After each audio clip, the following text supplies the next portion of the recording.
Hello, this is Ariadne Rainbird, and today I'm talking about household worship in Religia Romana, the Roman religion, Roman paganism. Household worship is the foundation of Roman religion, the state religion in Rome, having grown from the piety and worship of families and households.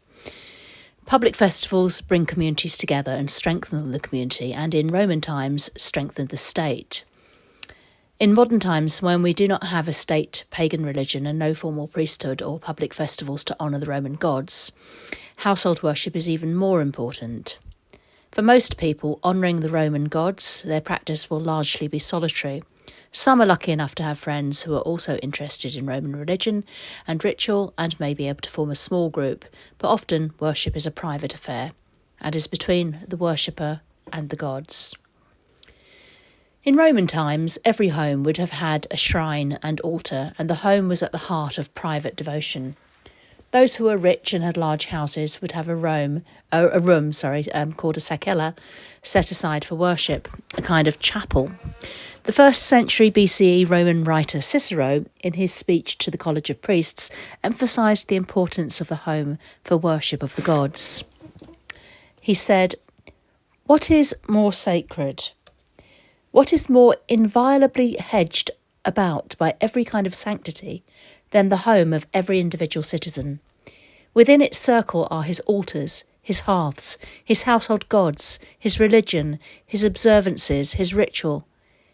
It is a sanctuary so holy in the eyes of all that it were sacrilege to tear an owner therefrom.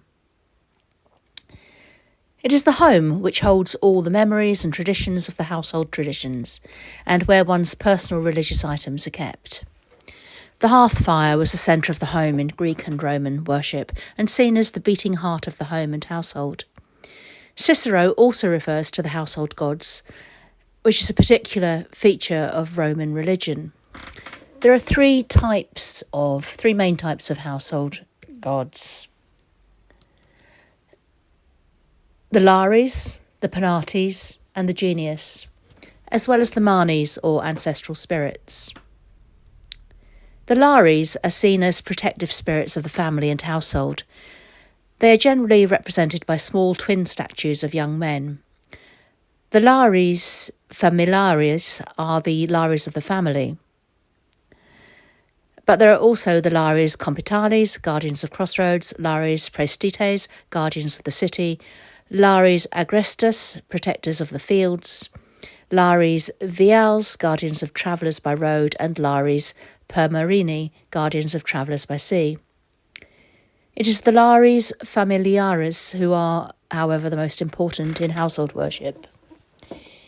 In his work, The Fasti, the 1st century CE Roman poet Ovid discusses the parentage of the Lares, stating that the twins were born to the nymph Lara and the god Mercury. Ovid emphasises the protective nature of the Lares, likening them to guard dogs guarding the house and being faithful to their master. A public festival called the Compitalia in January also honoured the Lares. This festival began as a rural family festival, marking the boundaries of a household estate and making offerings at crossroads, but later was celebrated in cities with stone altars being built on street corners. According to Sofroniou in 2015, wooden figures were hung from the altars to represent members of the local community.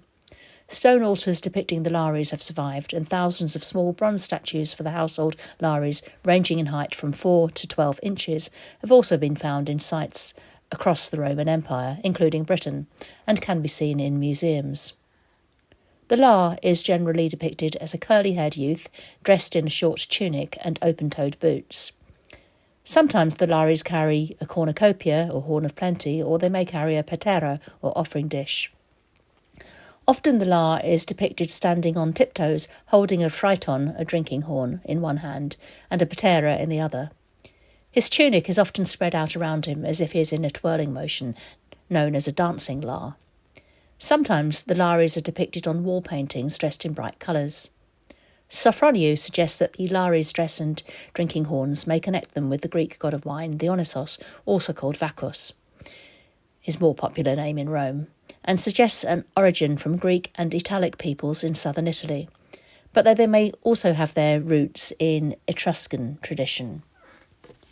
The Lares may have originated in agricultural tradition and evolved to protect the land holdings of a household and eventually the household itself. The Penates. The Penates refer to all the gods venerated in home worship and would include the gods which a family, or in modern times an individual, is particularly dedicated to. Penates statuettes found in Roman households have included images of Apollo, Mercury, Asclepius, Hercules and others. The Penates are household forms of the gods and are guardians of the hearth fire and of the food store. They are associated with Vesta, goddess of the hearth fire, who is also associated with keeping Rome itself safe. The circular temple of Vesta in Rome contained Vesta's sacred flame and the Penates of the city. These included the cult statue of Athena, which legend said was brought to Rome from Troy by Aeneas, legendary founder of Rome. The word Penates derives from the Latin penus, meaning the innermost part of the house, where food, wine, oil and other goods were kept. Due to their associations with guarding food,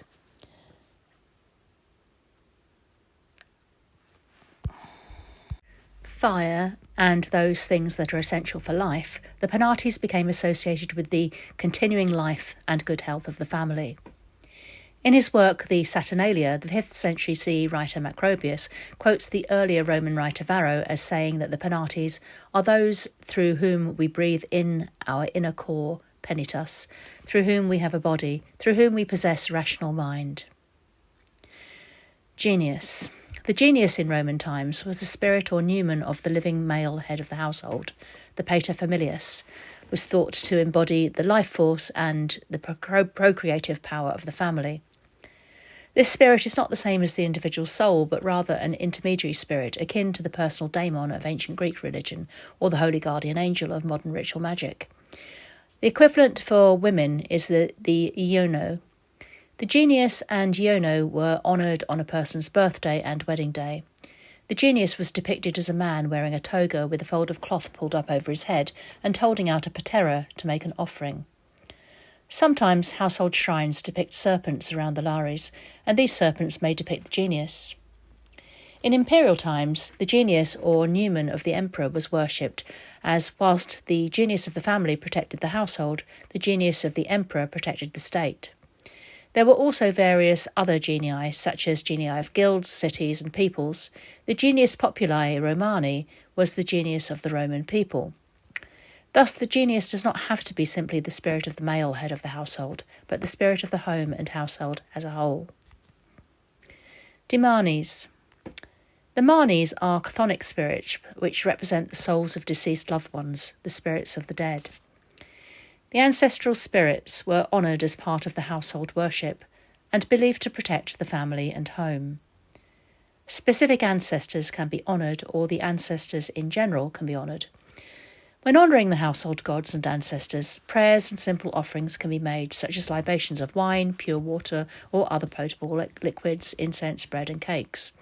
A small shrine called a lararium can be made to house statues of the Lares and Penates, or you may simply have a shelf as a shrine.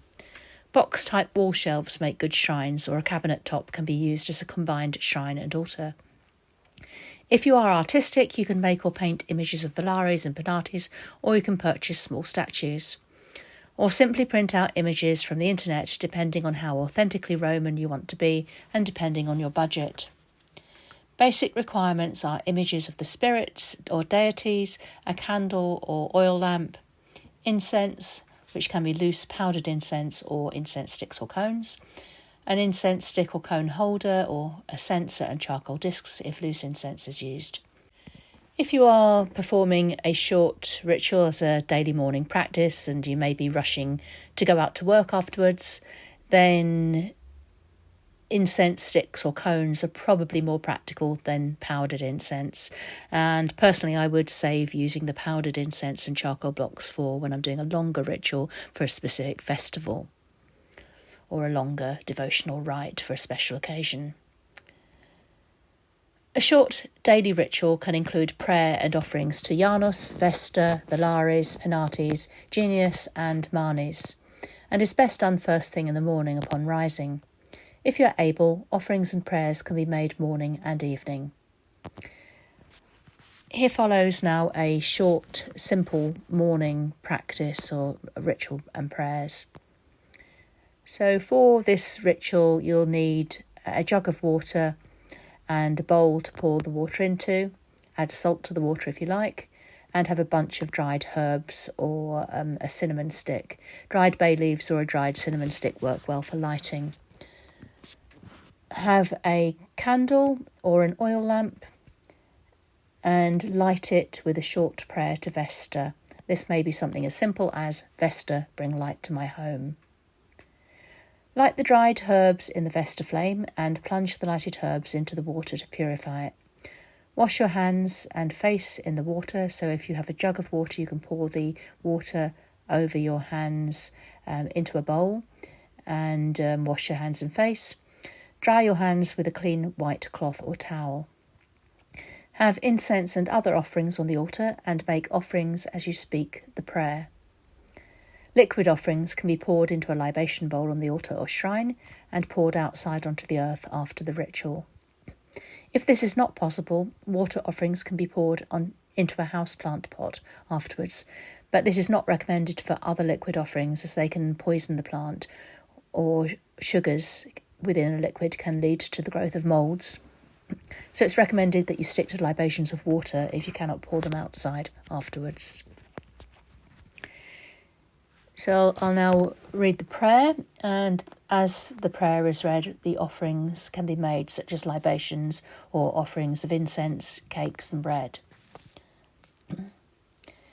Janus Matutinus, opener of the dawn, you who part the veil of night and usher in the newborn light, behold me as I stand at the threshold of this day. Vesta Mater, keeper of the sacred flame, whose quiet fire guards the heart of every home. Receive this incense rising like a soft hymn to your eternal hearth. Jupiter Pater, lofty and just, whose hand steadies the heavens and blesses the earth with order. Look kindly upon my household as the sun climbs once more. Lares familiares, gentle guardians of my dwelling, you who walk unseen through the rooms where we live and breathe. Accept this offering as a sign of my devotion. My Manes, beloved God, beloved dead, and you, honoured ancestors. And here you can name specific ancestors if you want to.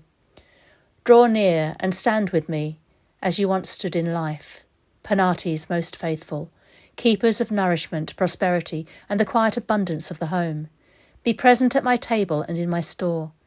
Genius, or genialis, guiding spirit of my being and of my family and home, you who shape the thread of my days, walk beside me as I step into the hours ahead. At the rising of this new day, with this incense offered in reverence and hope, I speak good prayers and ask for good blessings. May you protect me, my hearth, my family and my household. May only what is fortunate, prosperous and joyful and auspicious come to me today. And to my children, to my household, to all who dwell under this roof. Be benevolent, be gracious, be propitious. Let your favour rest upon me like sunlight on the threshold. And let this day unfold in harmony, guided by your presence, guarded by your power, and blessed by your love. To end the rite, extinguish the flame, saying, Mother Vesta, Father Janus, blessings upon you. I hope you've enjoyed this short introduction to Roman household worship. And if you have enjoyed this video, please like the video and subscribe to my channel. Thank you for watching.